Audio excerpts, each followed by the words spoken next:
ಈ ಡಿಸೈನ್ ನೋಡಬಹುದು ನೀವು. ಈ ಕಂಪ್ಲೀಟ್ ಆಗಿ ಪ್ರೀಮಿಯಂ ಸೋಫಾ ಸೆಟ್ ಡಿಸೈನ್ ನಾವು ಕನ್ವರ್ಟ್ ಮಾಡಿದ್ವಿ. ಇದು ಮೈಕ್ರೋ ಫ್ಯಾಬ್ರಿಕ್ ಇಂಪೋರ್ಟೆಡ್ ಬಟ್ಟೆ.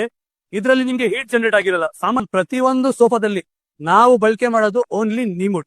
ಎಷ್ಟು ಡಿಸೈನ್ ಆಗಿ ಈ ಸೆಂಟರ್ ಟೇಬಲ್ ಇದೆ ಅಂತ. ಈ ಡಿಸೈನ್ ಚೆನ್ನಾಗಿ ಬಂದಿದ್ರೆ ಅದ್ರದ್ದು ಲುಕ್ ಕಾಣುತ್ತೆ. ಈ sofa set master sofa set ಅಂತ ಹೇಳ್ತಾರೆ. ಕಂಪ್ಲೀಟ್ ಆಗಿ ಇದು ಜರ್ಮನ್ ಟೆಕ್ನಾಲಜಿಲಿ ಇರೋದು ಪಾಲಿಸ್. ಕಂಪ್ಲೀಟ್ ರೆಸ್ಟ್ ರಿಲ್ಯಾಕ್ಸ್ ಆಗಕ್ಕೆ ತುಂಬಾನೇ ಕಂಫರ್ಟಬಲ್ ಆಗಿರುತ್ತೆ. ಕಸ್ಟಮರ್ಸ್ ಗೆ ಬ್ಯಾಕ್ ಇಲ್ಲ. 11 ಪೀಪಲ್ಸ್ ಆರಾಮಾಗಿ ಈ ಸೋಫಾದಲ್ಲಿ ಕುತ್ಕೋಬಹುದು. 2 ಸೋಫಾ ಕೇವಲ 32,000 ರುಪೀಸ್. ಇದೇ ಸೋಫಾ ಸೆಟ್ ನಿಮ್ಗೆ ಮಾರ್ಕೆಟ್ ಅಲ್ಲಿ 55-60 ಅಂತ ಹೇಳ್ತಾರೆ. ನಮ್ಮ ಹತ್ರ ಹಾಗಿಲ್ಲ. ಇದಕ್ಕೆ ಎಷ್ಟು ನಿಖರವಾಗಿರೋದು ಬೆಲೆ ಇದೆ. ಯಾವ ತರ ನಾವು ಪ್ರಾಡಕ್ಟ್ ರೆಡಿ ಮಾಡಿದೀವಿ ಅಷ್ಟೇ ನಾವು ನಿಮ್ಮ ಹತ್ರ ಪ್ರೈಸ್ ತಗೊಳ್ತೀವಿ, ಸರ್ವಿಸ್ ಕೊಡ್ತೀವಿ. ಈ sofa set water resistant fabric ಇಂದ ತಯಾರಾಗಿದೆ. ನೀರ್ ಹಾಕಿದ್ರೆ ವಾಟರ್ ಹಾಗೆ ಇರುತ್ತೆ. ಹೈಟ್ ನಮ್ದು ದೊಡ್ಡಿರ್ಲಿ ಚಿಕ್ಕದಿರ್ಲಿ ಕರೆಕ್ಟ್ ಆಗಿ ಮ್ಯಾಚ್ ಆಗುತ್ತೆ. ನೀವು ನೋಡ್ಬೋದು, ನಾನು ಕುತ್ಕೊಂಡ್ರು ಕೂಡ 3-4 ಇಂಚ್ ಜಾಗ ಇದೆ. ಕೇವಲ 48,000. ಕಿಂಗ್ ಸೈಜ್ ನಮ್ಮ ಹತ್ರ ಕೇವಲ 16,000 ಇಂದ ಸ್ಟಾರ್ಟ್ ಆಗುತ್ತೆ. ಡೈನಿಂಗ್ ಟೇಬಲ್ಸ್ 4 ಸೀಟರ್ ಕೇವಲ 13,000 ಇಂದ ಪ್ರಾರಂಭವಾಗಿದೆ.